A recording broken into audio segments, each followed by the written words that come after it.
Hey there, I'm just making this little video and sending it to some of our leaders who are maybe newer leaders or maybe who are going to camp for the first time. Just a few little camp tips. Sorry, this is not professional. It is late February. Let me just tell you this about camp with Young Life. It's so important. Kids and parents will not just find Young Life Camp on the website and sign their kids up.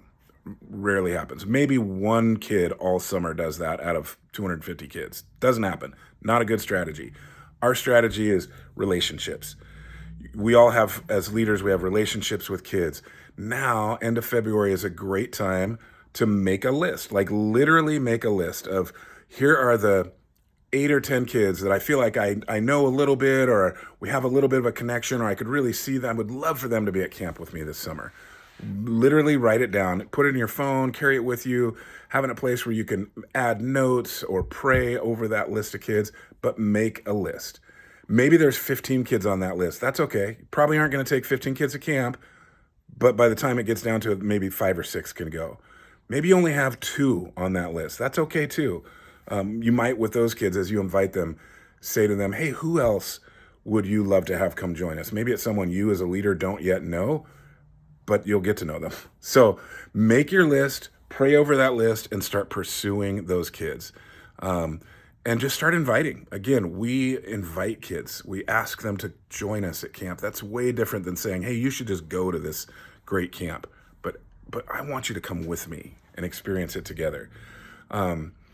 Start having those conversations. Start removing the obstacles. That's such a big part of it. Kids will say things like, I don't really know what we're doing this summer. Okay, without being too pushy, to say, hey, I'd be happy to talk to your parents, or why don't you check with your parents and I'll get back to you. Or you can get back to me like tomorrow. Let me know if these dates actually work. Some kids will actually do that. Some kids will put you off. I mean, that's just, it's kids. But we just have to continue to invite and pursue. One thing that's great, if we can get kids on board, whether they're registered or not, but just on board with the idea of going to camp early, like, February, March, there's so much more opportunity for fundraising, for scholarships. I mean, we will always figure out how to make it happen. But if we can get them on board now, there's way more opportunity to raise those funds. And bonus, when we're doing fundraisers and little things like that, it's just great time to be relational with kids and do contact work. So make those lists, pray over those lists, and start pursuing kids, removing obstacles so they can go and have the best week of their life this summer. Thanks, y'all.